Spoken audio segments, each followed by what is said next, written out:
Good morning, student. I am Mr.A.A. Shukla. We'll be studying Mathematics Unit 3.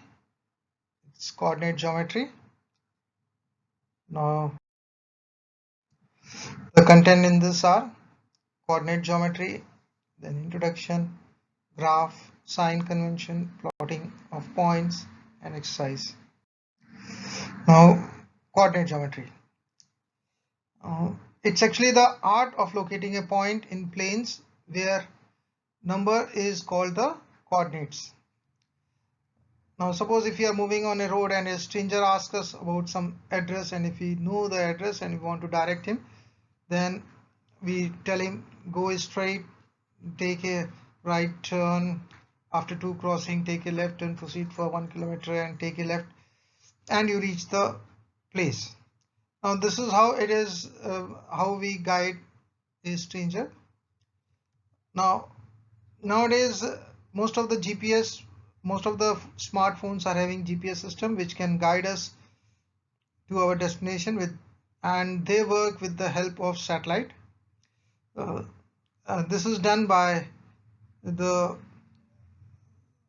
grid system that's on the earth. That is, the earth is divided into latitude and longitude, and the satellites locate our position. As soon as we press in the button of GPS, it first locates our position, then we feed our destination, and it takes the path, whether it is the shortest path or the longest path. As we require, we can choose our path, and then it guides along that path. Now coming to the introduction of the coordinate geometry, we are all familiar with the number line, and we can very well locate any point on the number line.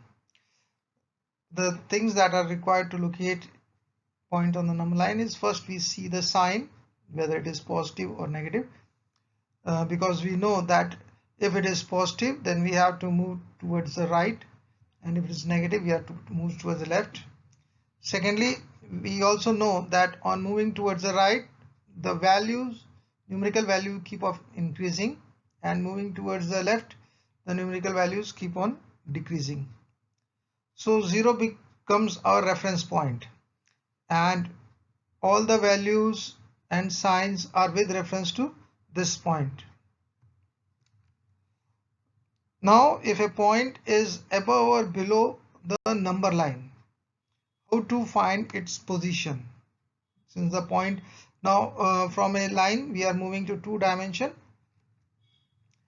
so we draw another line which is passing through 0 and perpendicular to the previous line, with position number moving on top becomes positive, and on the bottom side they become negative. The horizontal line is called the x-axis and the vertical line is called the y-axis. Now here it is shown the x-axis, and the x-axis is from x dash to x, the y-axis is from y to y dash. The quadrant you can see are marked: quadrant 1, which is having both the positive sign; quadrant 2, it is having negative and positive sign; quadrant 3 is having both negative sign; and quadrant 4 is having positive and negative sign. The first the first part is, which is in the bracket, is x, the second is y. We always write the sign of the first, which is x coordinate, and followed by the y coordinate. And you can also see in this that the all the coordinate 1, 2, 3 and 4, they are in a anti-clockwise direction. Okay, clockwise is the direction in which the hands of the clock move, so this is moving in the opposite direction of the clock, so this is known as anti-clockwise direction. Now we are going to the graph. A graph sheet is one which is comprised of small squares of equal size. On this we draw a horizontal line x dash and name it as x-axis, and the vertical line y dash, the y-axis. And wherever these lines meet is known as the origin, that is the coordinate of which is taken as 0, 0, because x and y both are 0 at this point. So any point on the graph will have its position assigned as x and y, where x is the horizontal distance from the x-axis. X is the horizontal distance from the y-axis and y is the vertical distance from x-axis. X coordinate is known as abscissa and y coordinate is known as ordinate. While writing the coordinates, always write the horizontal component, that is x, followed by the vertical component y. We are supposed to put the negative sign wherever it is there, but we generally omit the positive sign. So we don't put the positive sign. Wherever the sign is not there, it is considered as positive, and whenever there is a negative sign, the sign is to be shown. And in this way, the whole sheet, the graph sheet, is divided into 4 parts, and each part is called a quadrant. Then the sign convention. The first quadrant is positioned on the right side of y-axis and above x-axis. Its quadrant x and y both are positive, xy. So example is 2 4 or 2 3, anything, both positive. Then the second quadrant is positioned on the left side of y-axis and above x-axis. Its quadrant is x is negative and y is positive. So it is minus x, y. Example is minus 3 4. The third quadrant is positioned on the left side of y and below x-axis.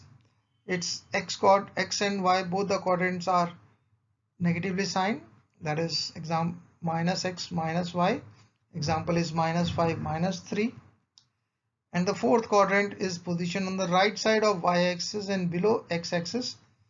Its quadrant, x quadrant, is positive and y quadrant is negative, that is x minus y. Example 4 minus 3.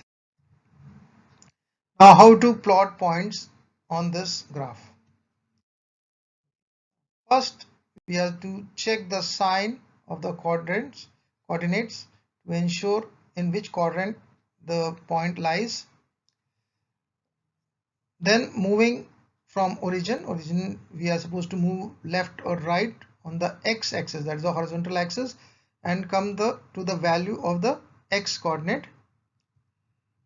And from this point, we are supposed to move vertically up till we are aligned with the y coordinate. And when we reach at the y coordinate, we are supposed to mark the point with a dot or a cross and write the full coordinate, the value, that is x and y, both the values over there. Example, if it is minus 3 5, now this point lies in the second quadrant. On the x-axis, moving from origin, we move towards the left minus 3, and from there we move vertically upwards till we are aligned with 5 on the y-axis and mark it with a point, mark it with a dot or cross and write minus 3 5.